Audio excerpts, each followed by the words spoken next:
Instituto de Medicina Integral de Medicina, professor Fernando Figueira, em Recife, no Pernambuco. Doutor, te convido para iniciar a aula. Seja bem-vindo.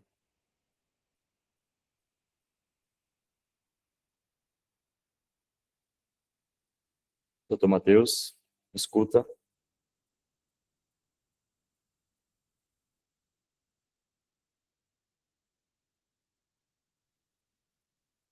Matheus, está aí? Oi, tava mudo, foi mal. Tá ouvindo agora? Agora sim. Eu tava falando aqui sozinho, mas eu agradeço mais uma vez, Fernando, aí pelo convite. Tive a honra de participar em uma outra aula e espero que vocês aproveitem aí da melhor forma. É um pouquinho que eu tenho que para trazer para vocês aqui, mas tentar trazer um pouco mais da vivência e sair um pouco aí da rotina da teoria, para vocês tentarem absorver um pouquinho do que a gente encontra aí de urgências urológicas que não estão associadas ao trauma. Matheus, não está aparecendo Você sua está imagem. ouvindo? Sim, só a imagem que não aparece, é isso. Agora sim. Foi, tá joia. Então vamos lá, sem muitas delongas. A gente vai começar já diretamente com um dos temas que não é o tom comum, mas está presente e o conhecimento da anúria obstrutiva é importante para o diagnóstico e para vocês indicarem o melhor tratamento possível. Então, o que seria a anúria obstrutiva? Seria a coisa que o paciente apresentar, né, uma redução da diurese, né, quando você consegue quantificar ali, seja por meio de cateterismo ou alguma forma de mensuração, quando apresentar uma diurese menor que 50 ml durante as 24 horas. Isso sempre vai dar, de forma etiológica, secundária a uma obstrução pós-renal. E quando é que vai ser essa obstrução? Seja ela uma litise obstrutiva em um rim único, né? Já que ele não tem outro rim para produzir, ou quando apresenta uma litise obstrutiva bilateral. Essa ureterolitíase, né, ou nefrolitise obstrutiva, tem que ser 100% obstrutiva, para que o paciente se torne anúrico. É a principal etiologia. Isso não é incomum você encontrar frequentemente aí no contexto de urgência, mas é um dos diagnósticos que você tem que se levar em consideração. Em outro contexto menos comum, vem as neoplasias, seja essas neoplasias que são obstrutivas, que obstruem principalmente os ureteres ou os ossos ureterais. As principais que a gente tem é o câncer de bexiga, o câncer de colo de útero, principalmente, é muito comum nas mulheres jovens, principalmente aquelas pós-radioterapias que causam uma fibrose ali retroperitoneal próximo da inserção dos ureteres na bexiga. Também tem o câncer de próstata mais avançado, câncer de reto, linfoma, entre outros. Né? Um contexto mais etiológico dessas neoplasias também é um fator basicamente obstrutivo. Também tem as outras causas, né? Eu falei da fibrose retroperitoneal, que é consequência aí de uma radioterapia, seja para um tratamento de câncer de colo de útero, que está próximo ali da bexiga, ou de colo retal, enfim, entre outros. E as causas iatrogênicas também entram nesse contexto. Então, para diagnosticar, é óbvio, você vai fazer a anamnese, o exame físico, como falei, uma diurese abaixo de 50 ml, vai solicitar laboratorial. No laboratorial, aí vem piora da função renal com alterações dos eletrólitos. Então, sempre pedir os eletrólitos para avaliação, né, que vai cursar com uma hiponatremia e aumento do potássio, associado aí a um quadro de acidose metabólica. E para diagnóstico, vai depender da causa. Raio-X de abdômen é mais, né, não é tão comum a gente pedir hoje em dia, mas às vezes você está em uma UPA que não dispõe de outros exames diagnósticos, então você pode tentar buscar alguma alteração. Ultrassom é importante para você ver se tem alguma dilatação, pielocalicinal, do ureter. Exames mais específicos, como a tomografia, a ressonância, você pode partir mão para tentar diagnosticar a causa básica. Mas em contexto de urgência que a gente está lidando, a gente tem que tratar o quadro agudo. Então, um paciente desse que vem com anúria, você tem que ver se ele não tem um choque séptico, se ele tem uma outra causa sem ser obstrutiva, que curse com a redução da volemia e do débito urinário. Nesses casos, a depender da alteração da função renal, você pode avaliar a necessidade de uma hemodiálise, entre outros tratamentos clínicos. Identificando aí sua patologia, seja ela obstrutiva, você vai tratar de acordo com a causa, né? Se for uma ureterolitise, você vai ter que referenciar para um serviço de urologia, possivelmente para fazer uma derivação urinária com um catéter, um dispositivo que a gente utiliza, que é o duplo J, como você olha aqui na imagem da direita, um dispositivo que conecta o rim, a pelve renal, né, um dispositivo fenestrado, e a urina vai entrar por ele, uma forma de um cano mesmo, que se comunica com a bexiga e vence aí seus obstáculos, né, obstrutivos. Seja cálculo, seja alguma neoplasia, ou alguma outra causa, a gente pode usar a mão. Outra opção é fazer uma nefrostomia percutânea, é como se fosse um cateter parecido, só que vai exteriorizar para a pele, para o abdômen do paciente. A gente utiliza a mão desse artefato quando a gente tem uma tumoração que muda a arquitetura ali do ureter próximo já da bexiga, no qual, durante o procedimento endoscópico, a gente não consegue identificar os ósseos para poder cateterizar, ou alguma outra dificuldade anatômica. Então, a gente pode lançar a mão de uma nefrostomia percutânea para derivar toda essa urina que está retida e causando alterações para o paciente. Em casos mais raros, em últimos casos, a depender da situação, a gente pode partir para uma derivação urinária. Quando é que a gente faz isso? Geralmente o paciente tem uma perspectiva de vida, para não ficar com o catéter esterilizado para o resto da vida, ou internamente, a gente pode lançar mão de algumas derivações. E uma das mais comuns que vocês podem ouvir falar futuramente, ou durante o curso, se já ouviram falar, é uma derivação urinária que chama um Bricker. A gente utiliza uma alça intestinal, exclui ela do trânsito intestinal e faz a anastomose dos dois ureteres nela e faz como se fosse realmente uma ileostomia. Na verdade, é uma ileostomia, só que com saída urinária. E aí o paciente fica com a bolsinha coletando urina por ali. É uma derivação urinária que a gente fala que é não continente. Então, vai perdendo urina, vai esvaziando a bolsa. Esse é o caso de exceção, mas alguns pacientes podem necessitar disso. Continuando, diferente da retenção urinária, que não é a diminuição da produção, mas a dificuldade de eliminar essa urina naturalmente. E a gente tem dois tipos de alterações que podem acontecer, seja ela por forma obstrutiva ou funcional. O mais comum que a gente vê na prática do dia a dia são pacientes mais idosos, que têm uma hiperplasia prostática benigna, ou seja, uma próstata crescida, e acaba levando a uma retenção urinária aguda, motivo pelo qual muitos deles procuram atendimento. Mas pode também ter um antepassado de estenose de uretra, ou neoplasias que também obstruem aí já o canal da uretra. Ou seja, uma neoplasia da bexiga que cresce e tampona ali o colo vesical, impedindo que a urina passe da bexiga para a uretra, ou até o próprio câncer de próstata mais avançado, entre outros fatores que também podem ocasionar obstrução, como um cálculo também, que não é incomum, um cálculo que desceu do rim e impactou ali na uretra, causa também essa retenção urinária aguda. E causas funcionais pode ser psicogênica, a própria bexiga neurogênica pode causar, e medicações que causam a retenção urinária aguda.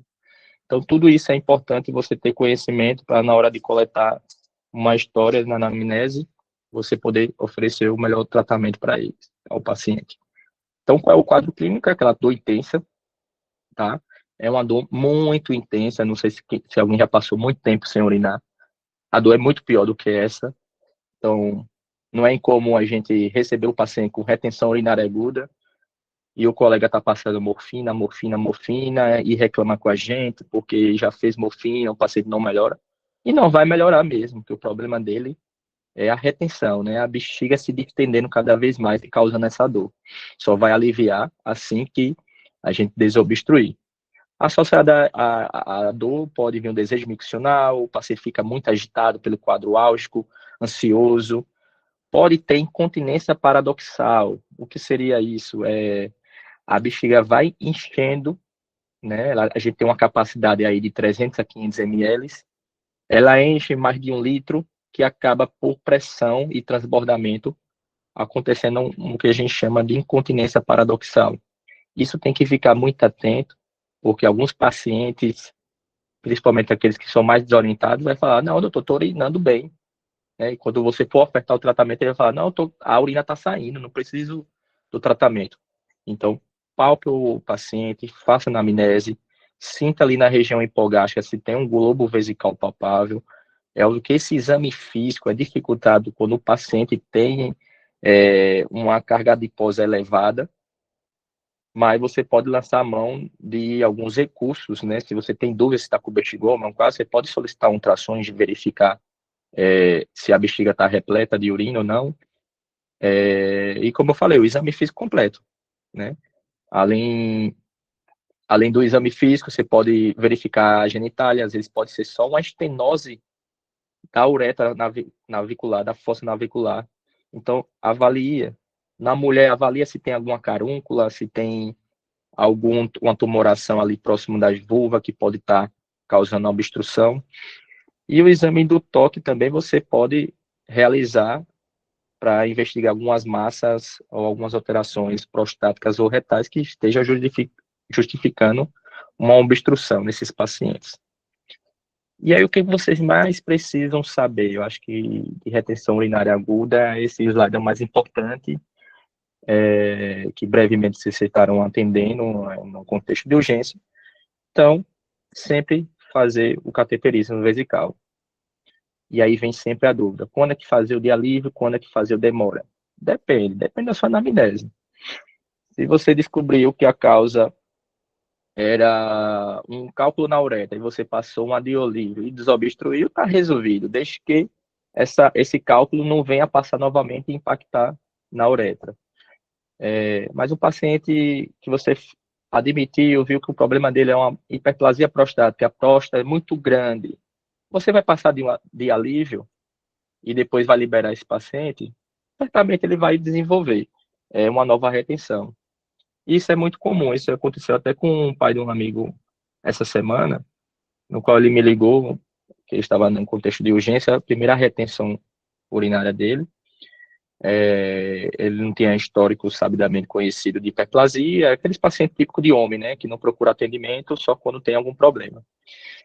E aí o colega de plantão passou uma sondagem de alívio, resolveu momentaneamente e mandou para casa. No dia seguinte, eu recebo a ligação do meu amigo de novo, informando que ele desenvolveu nova retenção urinária. Provavelmente, por AKB, ele fez ultrassom durante essa internação e constou uma próstata crescida. Então, nesses casos, se você tiver em contexto de urgência, passa uma sonda de demora, orienta o paciente, procura o urologista, ou se vocês estiverem mais espertos e já estudaram hiperplasia, inicie o tratamento para a hiperplasia. A gente pode usar o alfa-bloqueador, né? É uma medicação que vai dilatar o colo vesical, o canal prostático, para que o paciente urine bem. Então, a gente passa uma dessas medicações bem conhecida, a tansulosina, ou pode ser a doxazosina. Ela vai ter seu pico de ação entre o quinto e o sétimo dia. Então, você faz o uso e depois da ação dela, depois de uma semana mais ou menos, é aí que você pode tentar tirar a sonda. Mas só passar de alívio naquele momento e liberar, ele vai desenvolver a retenção, tá? E o que é comum também, às vezes o colega vai falar, doutor, tentei passar a sonda, traumatizou o canal, não passa, tá sangrando, o que a gente faz? Você está na urgência, não faz ciência. Se você não tem um urologista para poder acionar, faz uma punção suprapúbica. Ali na sínfise pública, coloca mais ou menos 2 dedos acima da sínfise. Faz um bloqueio, um botão anestésico na pele, com lidocaína, e introduz um catéter, pode ser um gel com 14, em direção à bexiga que você consegue funcioná-la.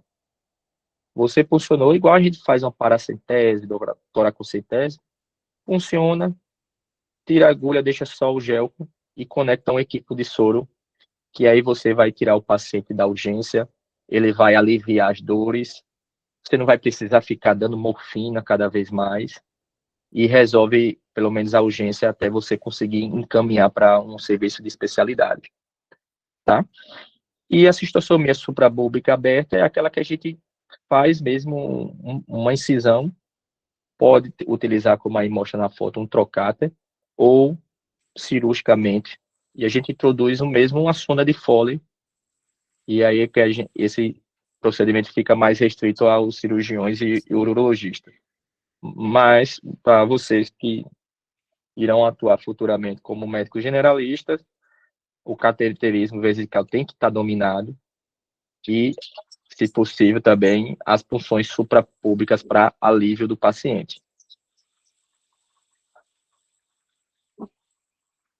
Eu vou passando cada urgências. Caso alguém queira comentar, quando terminar algum, vocês fiquem à vontade, tá? E nada que impede que depois a gente volte e vocês perguntem novamente.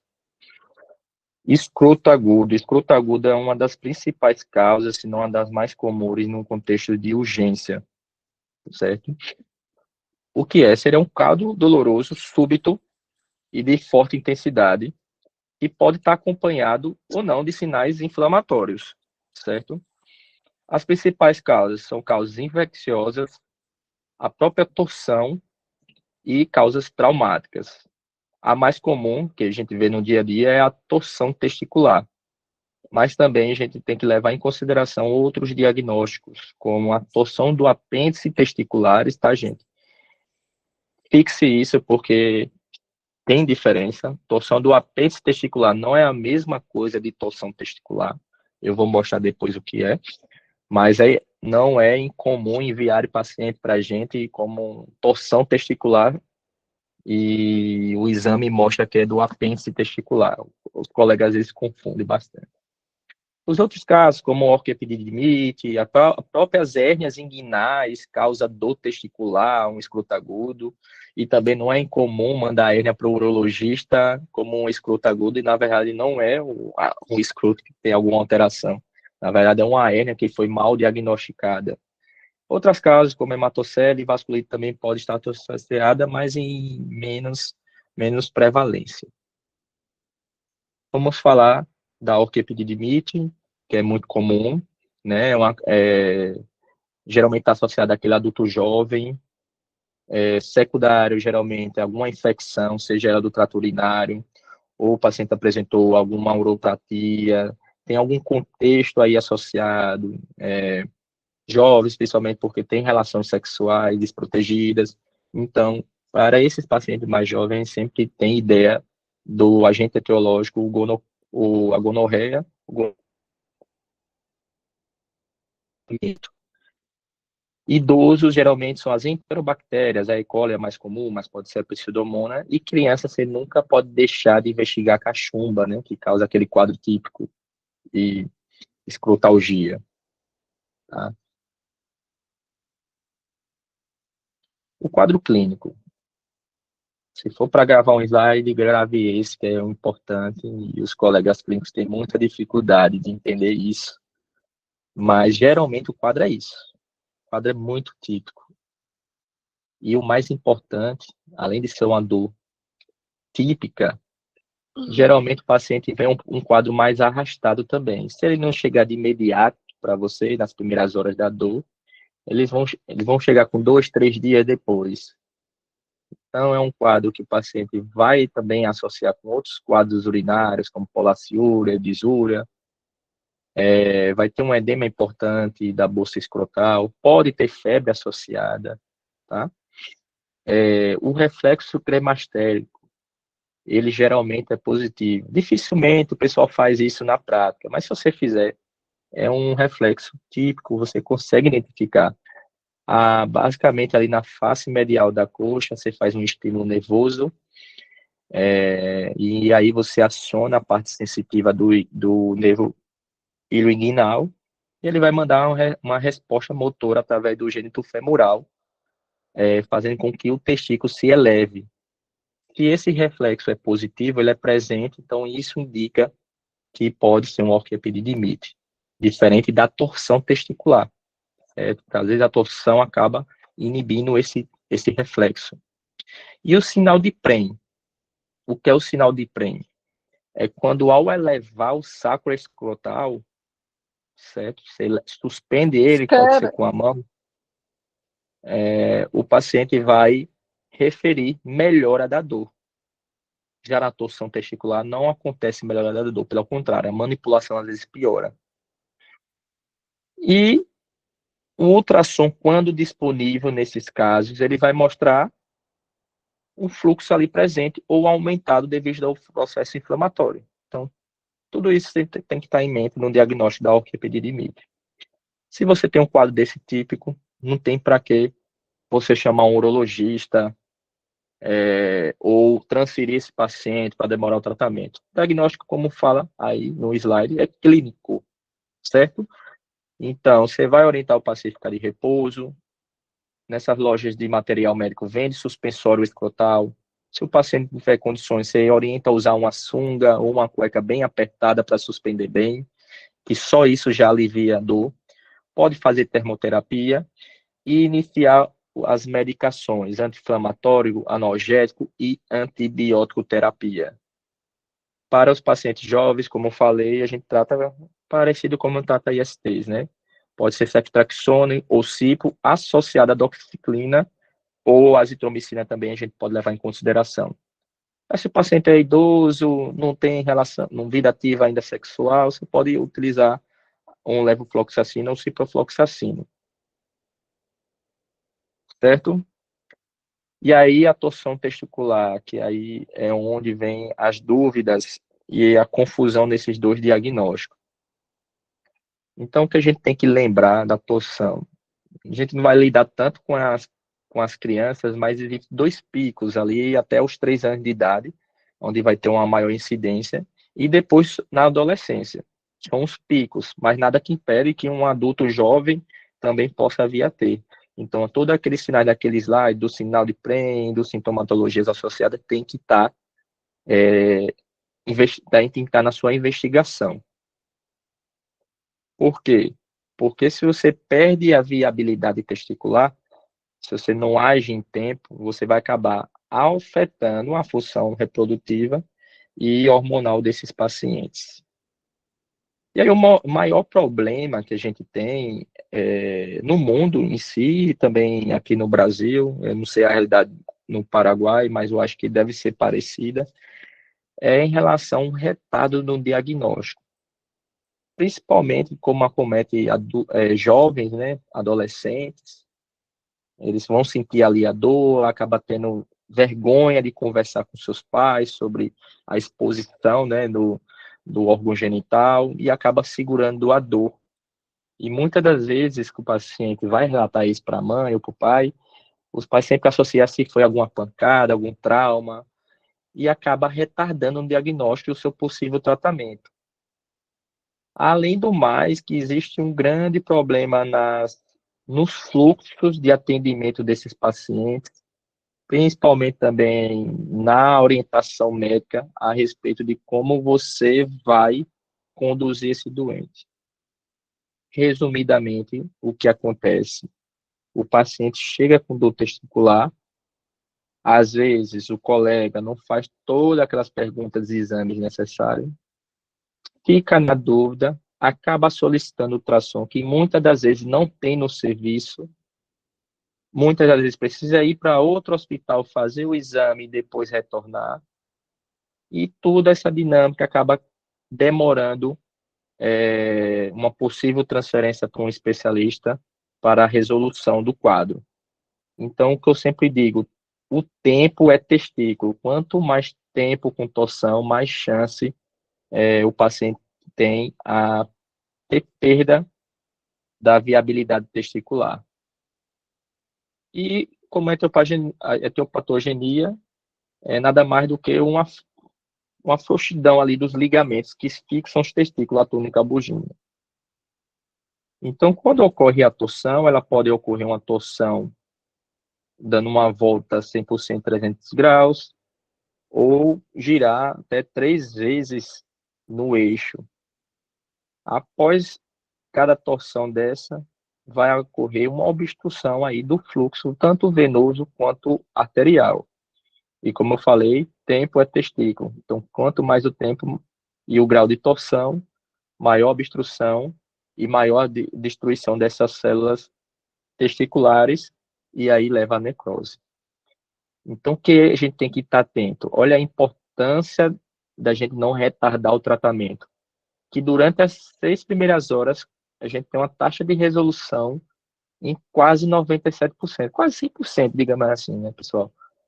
Então, se você tem uma dor testicular, você fez sua avaliação, não tem um cirurgião no seu serviço, não tem urologista, não espera ultrassom, não espera nada.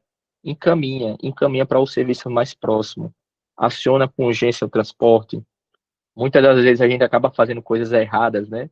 Se você está numa UPA, o transporte vai demorar, às vezes a gente pede para o paciente evadir e ir direto para um hospital que tenha uma porta para poder não perder esse tempo. Até 12 horas a gente tem uma chance ainda boa de salvar, mas depois de 24 horas a chance já é mínima. Então, isso é muito importante vocês estarem cientes. Caso também você tenha dúvida se é uma torção ou orquepedidimite, e o paciente tiver já 3 dias de evolução, então você não vai precisar ter essa pressa toda, porque 3 dias certamente, quase 100% mesmo dos casos já não tem viabilidade caso seja torção. Então você pode partir para uma propedêutica mais, digamos, com mais calma, mas não deixando de referenciar mesmo assim. E aí, nos recém-nascidos, que a causa mais comum é uma torção extravaginal, que é a torção de todos aqueles elementos do cordão.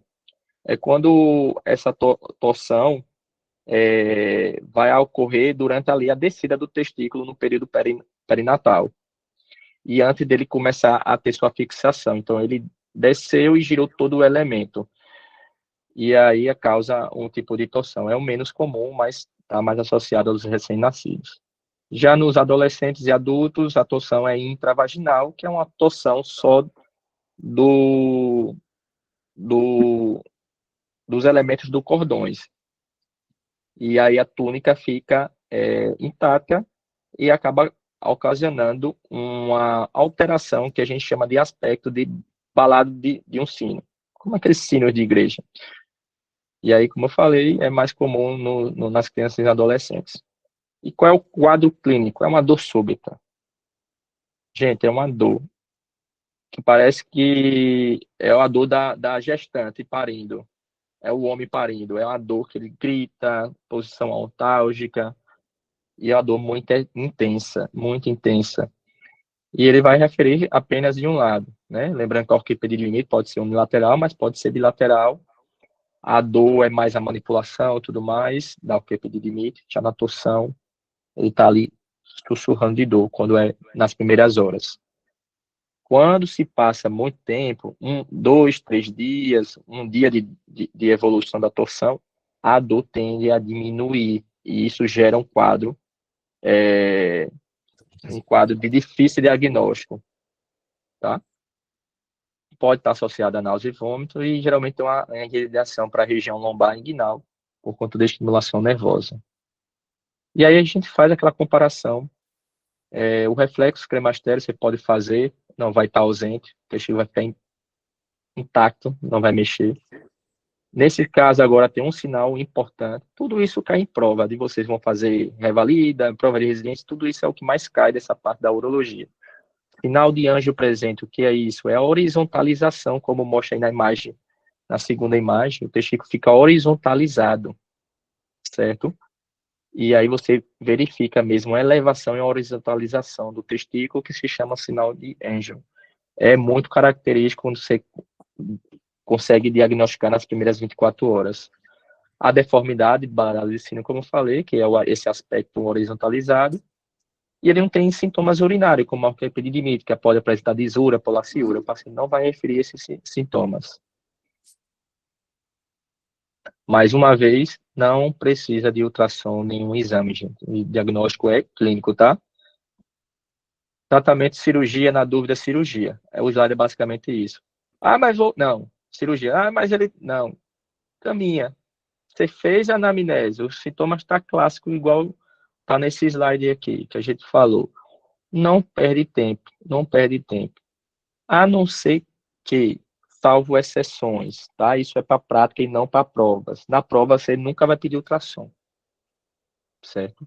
Mas na prática, se você está no serviço e você atender um paciente desse, liga para o colega urologista, ele, oh, daqui a 10 minutos eu estou chegando, e você tem um ultrassom ali que possa ser feita de forma rápida, nada te impede que você faça um ultrassom ali para certificar e tirar sua dúvida. Tem que ser algo muito rápido. É igual quem tem, eu costumo falar, é igual quem infartou e precisa de um cateterismo ali nas primeiras 4 horas. É igual torção testicular. Se você for fazer, faz de imediato e opera de forma de imediata. E aqui é novamente reforçando que não há necessidade dos exames. Outra manobra que é importante, principalmente quando vocês tiverem a oportunidade de lidar com o paciente com torção, tentem fazer essa manobra. Na maioria das vezes que eu peguei um paciente com torção testicular nas primeiras 24 horas, eu consegui fazer a rodar, torcer, melhor falando, desculpa, contralateral. O testículo, ele, geralmente, quando ocorrer a torção, ele vai girar em torno medial, desculpa, em torno lateral, né? Ele gira de forma lateral. Então, se você pega aquele testículo horizontalizado, você gira para dentro da raiz da coxa, de forma medial. Quando você faz isso, você faz um giro, o testículo ele desce de imediato e aquela posição horizontal ela acaba ficando em posição anatômica habitual e é de imediato que o paciente já refere a melhora da dor. Então, além de você melhorar o fluxo testicular ali momentaneamente, você tem uma certeza que era realmente uma torção, porque você distorceu, e além do mais, você trouxe alívio para o paciente e ganha tempo para um procedimento cirúrgico, que volta a circular o sangue. Mas isso aí não é para você liberar esse paciente, porque ele pode estar ainda torcido e você fez uma torção meio que parcial, e ele vai voltar a torcer novamente. Então, você faz essa distorção, ganha tempo para um procedimento para ele, mas isso não substitui a cirurgia de forma imediata. O tratamento, como a gente falou aqui no início, tem que ser feito nas primeiras horas, 12 horas, idealmente nas 6 primeiras horas. A gente vai distorcer cirurgicamente. Na hora de a gente fazer a cirurgia, a gente distorce, coloca uma compressa morna para melhorar o fluxo e observa a viabilidade. Se tudo bem, a gente fixa o testículo e não pode esquecer de fixar o testículo contralateral, porque ele pode também futuramente ocorrer um episódio similar ao que ocorreu no outro testículo. Se houver sinais de necrose, aquele tecido já escurecido, aí não tem jeito, tem que fazer a orquiectomia. E tudo isso tem que ser bem explicado para o paciente e familiares, principalmente a maioria são adolescentes. E se for um serviço de excelência, o cirurgião urológico ali pode optar até de introduzir no mesmo ato uma prótese testicular. Isso não é muita realidade do SUS, mas na rede privada a gente consegue colocar. Então, tratamento cirúrgico, fixação, que é a orquidopexia bilateral, um testículo acometido e não acometido. Se acometer o testículo, você faz a orquiectomia e fixa do outro lado, podendo ou não colocar a prótese. Ah, doutor, coloquei a compressa morna, não ficou rosinha da cor normal, mas também não ficou escurecido, aquele caso borderline. E aí, o que é que a gente faz? A gente preserva, tenta arriscar ou não?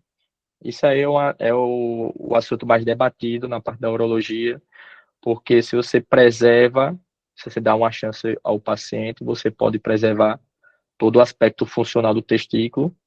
No mais, o paciente futuramente pode desenvolver uma orquite, uma inflamação, e você trata. E uma reabordagem é factível, porque é uma cirurgia de baixo risco. Então, muitas das vezes, quando está borderline ali, você pode tentar preservar. Mas também, quando não há a preservação e ele evolui com piora, uma orquite, uma infecção, às vezes abscesso, você vai ter que abordar futuramente e tirar aquele testículo que você tentou preservar. E aí há alguns estudos interessantes que mostram que esses testículos são acometidos e não têm viabilidade com o tempo, acabam desenvolvendo antígenos que comprometem a espermatogênese, mesmo no testículo sadio. Então, muitos acabam tirando para evitar essa, esses quadros de infertilidade futura. Mas até hoje é muito questionável. E aqui eu trouxe para vocês uma foto do testículo. Tinha aqui, se não me engano, 4 horas de evolução. Se você for olhar aí à esquerda, ele está mais elevado. Não sei se vai perceber aí a horizontalização, mas tinha. E aí tinha uma volta aí de mais ou menos 180 graus, como eu falei, de forma lateral. A gente faz a distorção cirúrgica. Olha a diferença do outro caso. Esse caso aqui não tem mais viabilidade, aqui já tinha dado umas 2, 3 voltas já, e o tempo de evolução já era superior a 12 horas, e o paciente acabou ganhando uma orquiectomia. Para resumir, o mais importante dessas duas patologias, um quadro aqui em relação à idade, quando é a torção testicular, neonatos, 12 a 18 anos, orquiepididimite, a gente pensa mais em adultos e adolescentes. A torção, como eu falei, é uma dor súbita, muito intensa no lateral. Já na orquite já pode ser uma dor mais leve ou moderada, insidiosa, associada a queixas urinárias. Geralmente não irradia para a região lombar, inguinal, igual acontece na torção. Os sintomas urinários, como eu já falei. O exame físico, a importância do endurecimento testicular, a horizontalização do testículo, algo que não acontece na orquiepididimite. Quando você for palpar um paciente com orquiepididimite, vai estar uma região endurecida total, você não consegue diferenciar o que é testículo, o que é saco, é muito difícil palpar o testículo. Os reflexos que são negativos na torção, diferente da orquiepididimite. A urinanálise, a urina tipo 1, pode ter alguma alteração na orquiepididimite. O exame do Doppler, óbvio, né? Num cordão com torção, ele não vai ter fluxo algum, diferente da orquiepididimite. Um tratamento é cirúrgico e outro é clínico, como a gente já falou. Agora vem a torção do apêndice testicular. O que é esse apêndice? Muitas, né? Como não? O pessoal confunde apêndice testicular com testículo também e manda para a gente. Ele nada mais que é um remanescente embriológico que são nodulações que vão crescer ali no testículo, geralmente, mais comumente ali no polo superior. É mais comum ali na faixa etária de 7 a 12 anos, e são requisitos embriológicos do ducto de Müller e do ducto de Ovio. Aí depende da localização testicular e do epidídimo, como mostra aqui nas imagens. São esses apêndices. Esses apêndices acabam torcendo e causando inflamação, seja ele o testicular, do epidídimo, paraepidídimo, enfim. Ele torce e causa uma isquemia e causa uma dor intensa, pode ser uma dor leve ou intensa, e o que vai diferenciar, e o que se cair na prova pode ter certeza que vai ser esse sinal do ponto azul, que é patognomônico da torção do apêndice testicular. Então, nesses casos, não precisa se desesperar, não é cirúrgico, o tratamento é clínico, com anti-inflamatório, analgésico.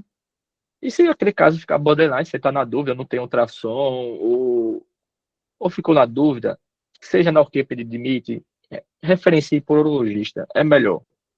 E se o urologista ficar na dúvida, é melhor fazer a cirurgia do que o paciente correr o risco de ter realmente uma torção testicular e acabar perdendo o testículo. E aí, para diferenciar uma da outra, mesma coisa, dor testicular, quem tiver a oportunidade de acompanhar e diagnosticar uma dor testicular vai perceber que é uma dor muito intensa, o paciente vem gritando em posição ontálgica. diferente da pendicular e da epididimite. Mais uma vez, a gente está enfatizando a questão do testículo mais alto, horizontalizado, e o fluxo do Doppler vai estar normal. Acho que alguém está com o áudio aberto.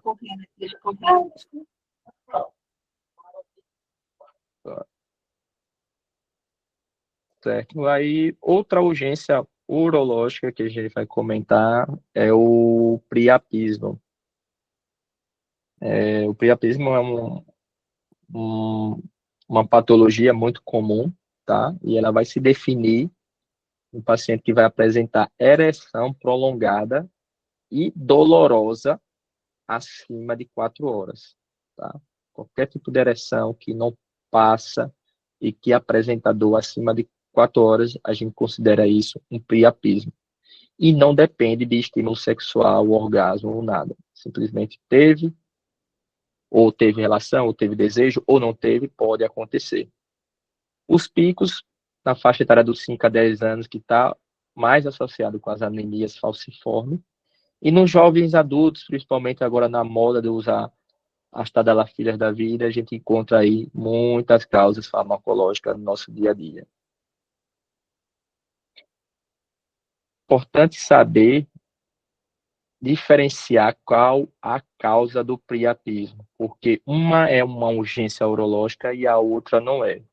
Então, várias literaturas vão classificar entre vena oclusiva ou baixo fluxo ou isquêmico. Isso é tudo a mesma coisa, é sinônimo. Vai causar uma vena oclusão, vai encher os corpos cavernosos, não vai sair esse sangue, vai ser um fluxo baixo por ser venoso, né? E isso vai causar uma isquemia. Diferente do arterial. O arterial geralmente é uma fístula arterial, que consequentemente se a artéria é um alto fluxo, tá? Eu decorei assim, alto fluxo arterial, né? Bombeia mais rápido. E como é artéria, é rico em O2, não causa isquemia. Então, acho que assim fica mais fácil da gente entender. Então, o que é o mais importante da gente? É o isquêmico, o veno oclusivo, o de baixo fluxo, que é a causa mais associada principalmente com a anemia falciforme. Então, para você dar o diagnóstico, você vai ter que fazer uma punção intracavernosa. Nas laterais do corpus cavernoso, você pode fazer uma punção ali com gel, um gel com 16, 18, aspira e leva para a gasometria. Se o sangue vier aquele vermelho escuro, igual o venoso, então você já tem grande chance de ser um priapismo isquêmico. Você coleta, manda para a gasometria e analisa os parâmetros.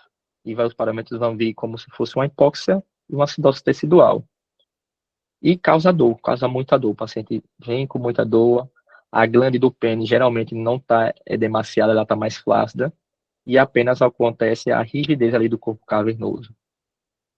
Já arterial, que é o não isquêmico, se não é não isquêmico, então não é muito urgente. Então, gravem assim. Geralmente está associado ao pós-trauma, aquela queda cavaleiro, que causa, né, essa fístula arterial. Geralmente o paciente vai relatar dor, certo? E quando você funciona ali com o cavernoso, vai ver um vermelho mais vivo. E aí você também manda para a gasometria. Acaba que na prática a gente acaba que nem tanto, todas as vezes manda para gasometria, a gente vai pelo aspecto, pela experiência. Mas sempre é bom vocês terem em mão um exame até para documentar, certo? Como eu falei, o do baixo fluxo isquêmico é uma emergência, tem que ser tratada. O paciente vai reclamar de dor e outros fatores que vai piorar, que você tem que investigar, fazer uma anamnese, se ele tem alguma alteração que aumenta a viscosidade sanguínea, ou se alguma alteração que esteja acontecendo ali, um relaxamento maior da musculatura. E aí é importante vocês entenderem o mecanismo, porque é uma urgência. Porque depois de 24 horas, as lesões penianas, na maioria das vezes, são irreversíveis, ou seja, às vezes um paciente, como eu falei, de 12, 15 anos, passa 24 horas, vai acabar tendo lesões irreversíveis e nunca mais vai ter uma ereção. Vai ser um paciente candidato futuramente a uma prótese peniana. Então, a gente tem que agir imediatamente ali nas 4, 6 primeiras horas. Porque, como mostra aí no slide, até essa questão Até 6 horas já está começando a ter isquemia e acidose. Em 24 horas já são lesões ali que podem ser reversíveis e depois já é difícil mais ter algum controle, né? E aí a causa mais comum, como eu falei, anemia falciforme, mas pode ser leucemia, talassemias, hematopatias no geral, tem que ser investigado. Então, é bem típico, o paciente vai chegar, tem uma anemia falciforme e um priapismo. Acabou, vai drenar aquele priapismo e resolver. Mas existem outras causas não tão comuns, mas tem a neoplasia, algumas drogas podem acontecer, é, cocaína, enfim, várias medicações. Em relação E também ao picada de tratamento... insetos, né? No caso da Oi? armadeira-aranha, que ocorre o priapismo também, né? O senhor está falando só de patologias. Sim, sim. Isso, tem inúmeras causas. Pode acontecer, enfim, aí você vai investigando e se chegar com um quadro típico desse, você já vai associar que seja isso, né? Então, essas histórias bem coletadas vai te ajudar, sim. Então, o primeiro passo, tá, gente? Isso aqui não é um procedimento exclusivo do urologista, né? Clínicos, se vocês aprenderem, podem fazer se não tiver um cirurgião ou um urologista, para tentar salvar a função sexual desse doente futuramente. Então, o que é que você faz nesses casos? Pega um Gelco 14. Um Gelco 14 tem em qualquer unidade. Você funciona no corpo cavernoso, tá? Na lateral do pênis. Não é no meio, na parte dorsal, que a gente tem, perdão, na parte ventral, que a gente tem a uretra, né? Nas laterais. Funciona e aspira. Ao mesmo tempo, você pode inserir soro fisiológico, tá? Insere soro fisiológico para lavar. Muitas das vezes, só essa medida você acaba resolvendo essa situação. Não tenha medo. Chega a ser assustador, mas isso salva. Funcionou, aspira, vai vir sangue mesmo, sangue, aspira até ir diminuindo a rigidez peniana, pode lançar a mão, aí aspira soro e joga soro diretamente e vai fazendo lavagem. Você fez isso umas 2, 3 vezes, não melhorou, a gente parte para medicações que é simpaticomiméticas. Que a gente utiliza mais a fenilefrina. Geralmente uma ampolinha ali, você injeta lá no corpo diretamente, a mesma função que você fez, você injeta uma ampola, pode ser uma ampola inteira, tem gente que dilui em 20 ml de soro ou deixa um equipo de soro gotejando. Eu costumo passar uma ampola de imediato, observa ali 3 a 5 minutos, observo, se não resolveu, passo mais uma ampola e observo. Né? Como é uma medicação simpaticomimética, esse paciente tem que ter monitorização, né? Cardiorrespiratória, tem que ficar atento, que ele pode evoluir com algumas alterações da hemodinâmica. A epinefrina também pode lançar a mão, mas esses efeitos cardiovasculares são maiores, então tem que ter muito cuidado, tá? O ideal é a fenilefrina. Eu mesmo nunca usei epinefrina nessas situações, mas geralmente, todas as vezes que eu precisei, simplesmente a punção com a lavagem resolveu, ou com a injeção da fenilefrina é eficaz. E quando a gente não tem eficácia, aí você vai ter que encaminhar para um especialista que vai partir mão de alguns procedimentos cirúrgicos que eu vou tentar sintetizar para vocês entenderem da melhor forma. Existe a técnica de Winter, que é uma punção também, geralmente com gelco, existe um trocáterzinho específico, agora já diretamente ali da glândula, como mostra a primeira imagem, comunicando o tecido esponjoso com o tecido cavernoso. Isso vai acabar criando uma drenagem natural entre os tecidos. É uma opção. Se não deu certo, ou você não sabe fazer a técnica Winter, existe a técnica de Algorab. Só que precisa ser feito em bloco cirúrgico e você faz essa comunicação dos dois tecidos, né? Abrindo a glande, fazendo uma incisão diretamente com a lâmina de bisturi e não com gelco como a outra técnica. Se refratário, aí a gente tem shunts cirúrgicos. Tem um shunt do corpo cavernoso com períneo, que é essa técnica de Quakers, e tem a Gray Hack, que é o shunt do corpo cavernoso com a veia safena, né? Essas são situações de último caso. Vocês vão ver aí na prática, é raro um urologista fazendo isso com frequência. Eu mesmo nunca fiz nenhuma dessas duas, graças a Deus nunca precisei. Mas a gente tem que estar ciente de como faz, que pode ser que a gente precise para salvar o pênis e a ereção futura desses pacientes, depois se resolve. Aí que resumindo, com a imagem das técnicas aí, das derivações, das funções. E aí, já que eu falei do isquêmico, que é uma urgência, e o não isquêmico de alto fluxo, como eu falei, geralmente está associado a um trauma perineal, que cria essa fístula arteriocavernosa. Também é associado também a drogas, pode acontecer, mas geralmente é trauma, isso é o mais comum.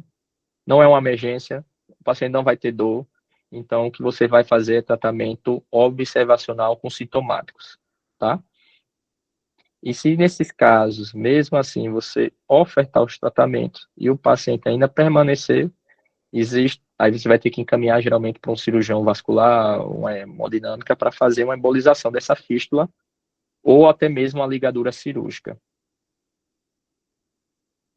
E é o que é mais importante para a gente saber diferenciar do que é urgente e o que é o não urgente, né? O que é o isquêmico, não isquêmico, ou veno oclusivo arterial. Rigidez plena, a isquêmica é veno oclusiva, já arterial não. Dor peniana associada. A questão da gasometria vai ser importante para diferenciar quando você tiver dúvidas. Vai ter sinais de hipóxia na vena oclusiva, diferente da arterial. Alterações hematológicas geralmente associadas ao veno oclusivo, geralmente associado também com as terapias intracavernosas, com as medicações da moda, as tadalafilas em uso. O pessoal está usando mais de 40, 60 miligramas aí, que já é a dose acima da dose recomendada. Acaba vindo muito paciente chove com isso. E a história do trauma, né? No veno oclusivo você não vai ter histórico de trauma. Então esse aí é um slide importante para você poder diferenciar. Acho que na minha prova de R1 de cirurgia geral caiu muito sobre priapismo, sobre exatamente esse slide, e eu fiz questão de trazer para vocês, para tentar, pelo menos, fixar do que é mais importante saber um do outro. E, se não me engano, para finalizar, parafimose, tá? É uma urgência urológica, tá, gente? Isso é uma urgência, estão identificar um prepúcio muito edemaciado, como mostra nessa figura, apesar que ficou pequena. Isso aqui não é um edema peniano.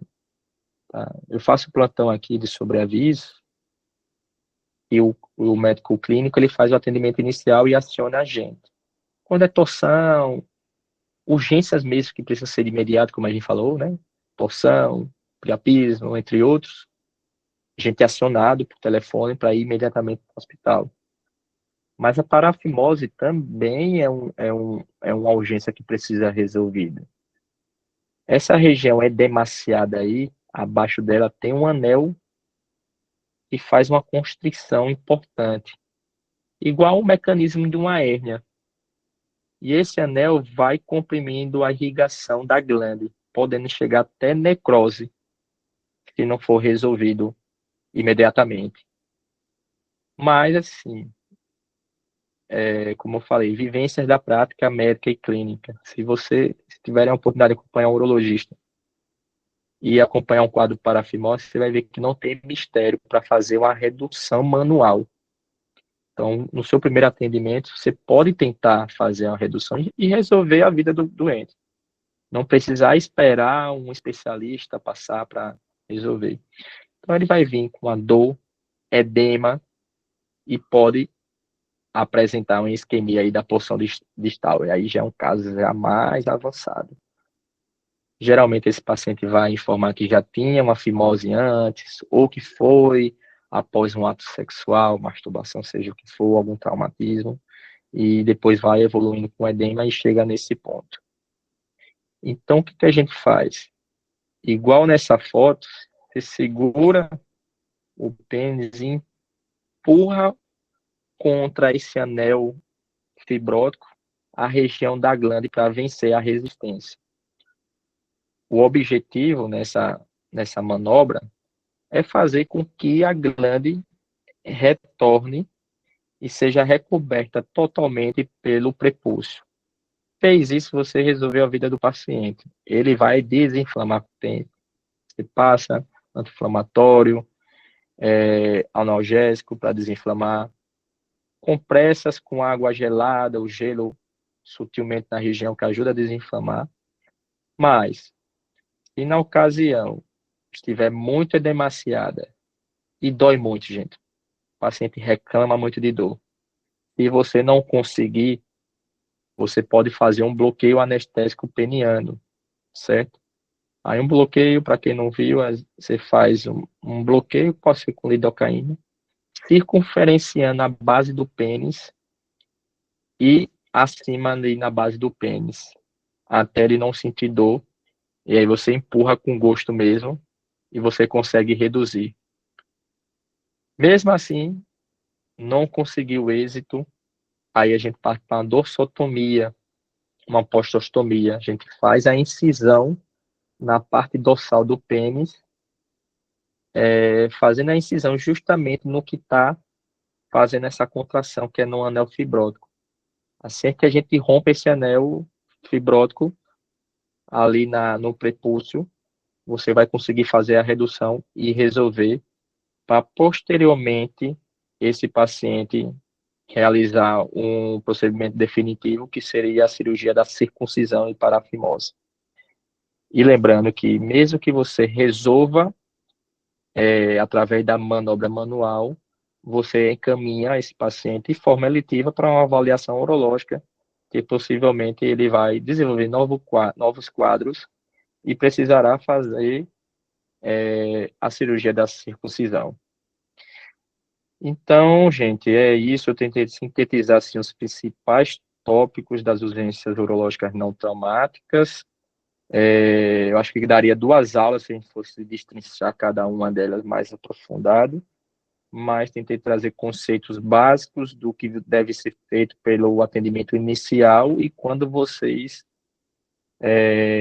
podem caminhar, que eu acho que essa é a base que a gente precisa hoje da formação médica inicial. E é isso.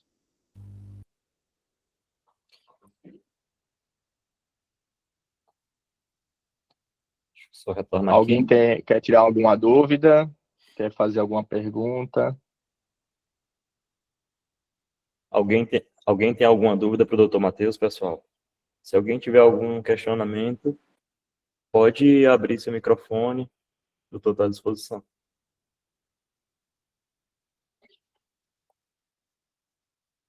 Nenhuma dúvida? Oi, boa noite. Boa noite. Boa noite, Marcos. Paulo Doutor Matheus. Uma honra falar com o doutor novamente. No caso, o uso tanto da epinefrina quanto da epinefrina, são fatores médicos que a gente faz ali para reduzir a questão do priapismo. Em relação à adrenalina, como é que seria essa parte aí de uso da adrenalina por ser mais potente em relação também à a aceleração de batimentos cardíacos, algo do tipo? Você vai fazer um efeito sistêmico, né? Os efeitos deletérios da adrenalina, porque você está introduzindo ali na circulação, basicamente. Então, se você tem um paciente cardiopata, um paciente mais idoso, e você faz adrenalina, ele pode evoluir por mal súbito, dor torácica, enfim, aquelas consequências da adrenalina em si. Então, tem que ter muito cuidado mesmo. Eu mesmo nunca usei, não sei se eu teria coragem de usar, não, a não ser que for um paciente mais jovem, né? E eu só tenho aquela opção ali no momento. faria uma diluição, talvez no soro fisiológico, ia introduzindo lentamente e observando, tentar diminuir os efeitos adversos o máximo possível.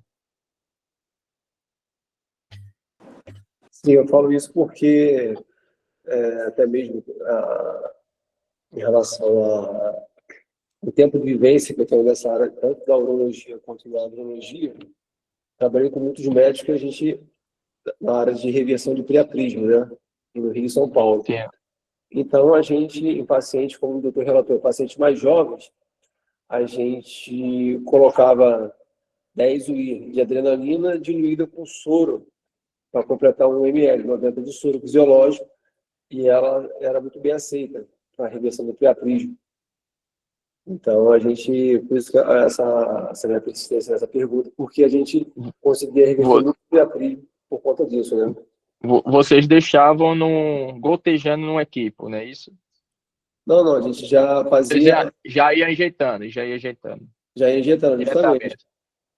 A gente fazia a diluição de 10 para 90, 10 de adrenalina com 90 de soro. Exato. E aí fazia a massagem, que seria da base do pênis até a glande, e conseguia fazer um bom retorno, né? Essa questão de reverter o priaprismo. Exatamente. E você tinha resolução em 100% dos casos? Chegou a precisar operar algum? Como foi sua experiência? Então, nessa fase aí, assim, de mais ou menos mais de 20 anos nessa caminhada, a gente era muito chamado para fazer a reversão dessas clínicas que fazem tratamento de disfunção erétil, né? Principalmente no Rio. Sim. E aí, quando a gente era chamado para fazer a reversão, a gente, de início, a gente aferia a pressão do paciente, dava um antihipertensivo para fazer a depreciação da pressão arterial do paciente, e com isso a gente fazia uma etilefrina, 2 etilefrinas, no intervalo de mais ou menos meia hora cada uma. Não havendo a solução do priaprismo, a gente conseguia reverter, vamos supor, 90% dos casos, 2 vezes nesses 20 anos nesse segmento que foram casos cirúrgicos. E aí, quando a gente foi descobrir, eram pacientes de maior idade, mas também com anemia falciforme, os 2 casos. Foi por conta disso. Muito bom. Você teve uma experiência muito boa, né? Você pegou referência só de priapismo. A gente costuma brincar assim que tem gente que atrai, mas nem todo mundo às vezes pega. Eu mesmo nunca peguei um caso cirúrgico, mas sempre eu consegui reverter com a medicação. E como eu falei, sempre no serviço eu não precisei da adrenalina, mas se for usar, é geralmente diluído, diferente da fenilefrina, que a gente utiliza a ampola diretamente, você não precisa fazer diluição. Perfeito. Já da adrenalina você tem que diluir. Tem gente que dilui com 100, geralmente é o que eu costumo ver. Tem gente que é mais minucioso, deixa gotejando, com equipo, um soro 250, devagarzinho. Mas é por experiência, né? A questão também da experiência que eu quero comentar aqui é que só injetando a solução, você, na maioria dos casos, você não consegue reverter o quadro do paciente. Então, após a aplicação tanto da etilefrina quanto da adrenalina, essa massagem que você tem que fazer no paciente, da base do pênis até a glande, e fazer uma pressão bem forte mesmo, com o polegar e o indicador, fazendo como se fosse a dissolução dessa substância dentro do corpo cavernoso do paciente, é de suma importância para que possa reverter mais facilmente a questão do priaprismo. Como é seu nome mesmo? Desculpa. Marcos. Marcos, você colocou uma colocação importante, tem que realmente manipular. E uma dúvida muito frequente é se eu preciso funcionar os 2 corpos cavernosos ou injetar a medicação nos 2 lados. Não, gente, não precisa. Um lado é suficiente, pois eles se comunicam. Então, essa massagem, como o Marcos orientou, é importante para a medicação se difundir por todo o corpo cavernoso, tá? Matheus Marcos é aquele Aquele rapaz que a gente conversou sobre os intracavernosos. Ah, rapaz, beleza, é verdade, que bom. Então ele sabe mais que eu, rapaz. Alguém mais tem alguma dúvida para tirar com o doutor? A gente pode encerrar. Matheus, eu queria agradecer em nome de toda a Liga, né, mais uma vez, pela sua atenção e disponibilidade que você tem sempre com a gente, né? E pelo conteúdo, né, simples, do dia a dia, né, que é da sua vivência, e coisas que a gente, enquanto profissional, a gente vai se deparar, né, nas nossas urgências, nosso dia a dia da vida médica, né? Então, muito obrigado mais uma vez. Pessoal, a gente vai enviar o link do checkout aí no grupo para vocês, tá? Convidar vocês para o nosso processo seletivo que está aberto. A prova vai acontecer dia 6 de abril, tá? Quem tiver interesse, tem o link lá na bio do nosso Instagram, se quiser fazer parte da Liga, o processo seletivo está aberto. A gente vai ter mais 2 cursos futuros. Um vai ser com o Marcos e um outro doutor, que vai ser sobre intracavernosos, inclusive, né? E a gente vai ter a prática e vai ter a teoria. E a gente também vai ter um curso de sondagem vesical, onde vocês vão poder estar fazendo a prática agora, né? Que da outra vez vocês viram só como é que vocês faziam o procedimento. Agora vocês vão poder praticar nos bonecos, tá bom? Então, Matheus, muito obrigado. Boa noite para todo mundo. Depois eu vou pedir, se você puder enviar para a gente o PowerPoint, lá, o PDF, para a gente poder enviar para os meninos, que tem um pessoal que estava pedindo aqui. A aula vai ficar gravada também, a gente vai encaminhar para vocês o link da aula. Obrigado, Matheus. Obrigado, pessoal. Boa noite. Eu que agradeço mais uma vez, fico à disposição aí quando precisar. Quem sabe um dia eu vou pessoalmente para conhecer a faculdade de vocês. Tá feito o convite. Mas eu agradeço e parabéns a todos que ficaram até quase 8h30, né, da noite, aí, uma terça-feira, e tentar compartilhar. Fica meu contato, para quem quiser tirar dúvida, perguntar alguma coisa, fica à disposição. Tem o Instagram aí, pessoal, que pode seguir o Dr. Matheus lá no Instagram, e ele também vai orientar ou tirar dúvidas se alguém tiver por lá. Tá bem? Muito obrigado, Matheus. Boa noite, pessoal. Tchau, tchau, pessoal. Boa noite.